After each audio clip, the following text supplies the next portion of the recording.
The peace of Christ be with you. This is a midweek reflection for Third Reformed on October 28th. That little pause in there was from my friend Gussie Ferris, who said, "You always start your midweek reflection with the peace of Christ be with you, but you never leave me time to say, and also with you." So there you go, Gussie.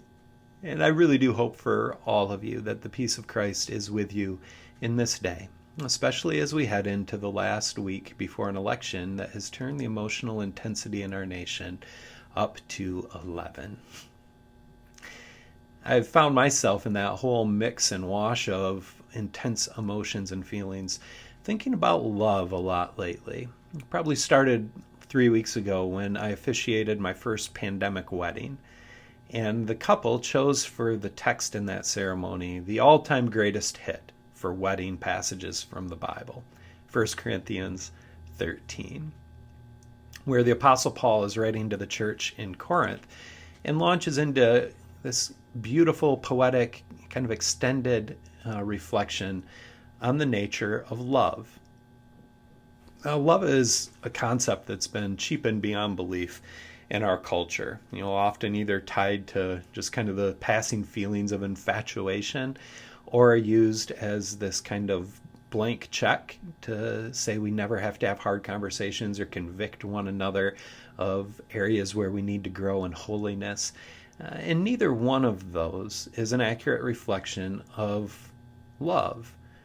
If you've studied scripture or sat for a lot of sermons, you probably know that there's a few terms in the New Testament Greek language that gets translated as love in our English Bibles. The central one is agape, a love that does not seek your own personal desires, but is willing to set that aside in the service to the other.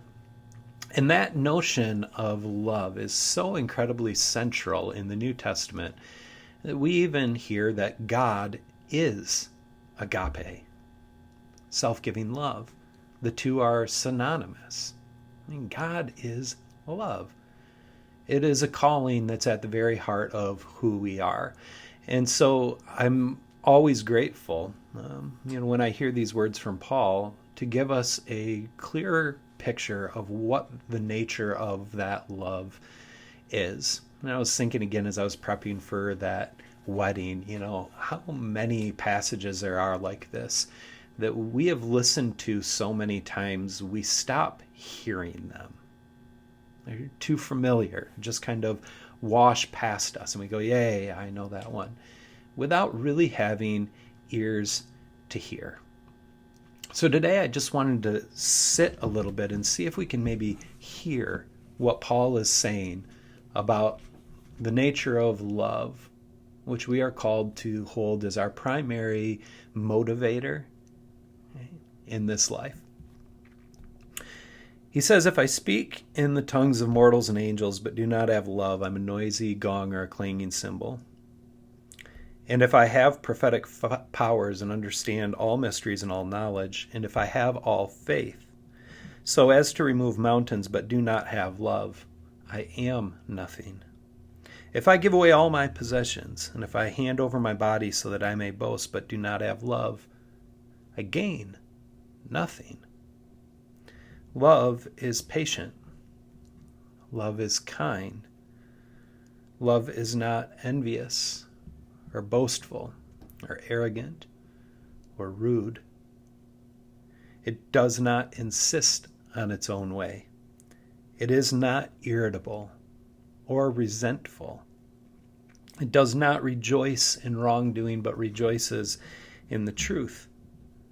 It bears all things, believes all things, hopes all things, endures all things.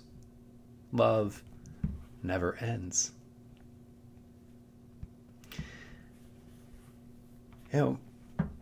Paul is saying that there are a great many number of things in this life that we may pursue or seek to obtain, but that if that process, or if the obtaining of it, is done apart from that kind of character of love being evident in how we go about our business in this world, none of it means anything.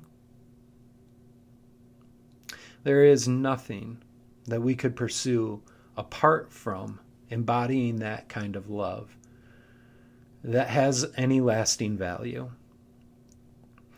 And when we read this description, it's sometimes helpful to think about what the opposite of that then would be.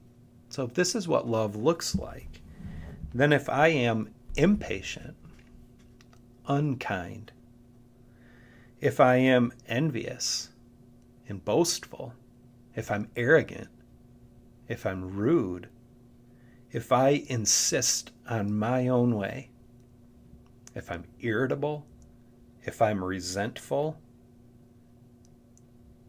if I rejoice when wrongdoing is happening around me and work to obscure what is true, well, then I'm not loving. And it doesn't matter what else I do, absent of that character, my life is missing purpose. And I'm not following that call that God's placed on our lives. So I found myself thinking about that, especially around, again, the political climate that we're living through right now. That even if I get the president I want, the outcome of an election that I'm striving for, the policies that I want to see adopted, but those things come at the expense of having a loving character. None of it's worthwhile. And in fact, it can be damaging. When I stay connected to friends who are outside of the church, apart from the faith, looking in with a critical eye on Christian communities, they can recognize when it seems as though followers who claim Jesus are more driven to pursue power than love. When they're willing to sacrifice the kind of character that Paul is describing to get their own way, to obtain the outcomes that they desire, to try to achieve some kind of end that feels worthwhile, even if the means is unloving. And I've become pretty well thoroughly convinced, not just with myself, but in trying to connect those who are far from God to the kind of compassionate, loving embrace I've experienced, that the best way we can do that as followers of Jesus is to make the pursuit of love our central focus. It doesn't mean we can't have strong opinions about things. It doesn't mean we shouldn't work towards other aims and end goals. But it does mean we have to take Paul seriously and say if those things come at the expense of love, and we're in no kind of position at all to understand the God who is love. So in these closing days before the election, in what's certain to be a challenging season after it, would you join me in that? And try to recognize the things that you are longing for so deeply that you might be willing to sacrifice the loving character Paul describes to get it. Would you join me in making a commitment to say, I want to be known and experienced by those traits? I want the world to see me as a reflection of the love that God has made clear in this world through the person of Jesus, regardless of any other end or outcome. I would love to hear your thoughts about that, especially because this is such a well-known and beloved passage. So feel free to leave a comment below this video, to reach out to me by email or stop by the church in the days to come. And let us continue to pursue love for the sake of the God who is love.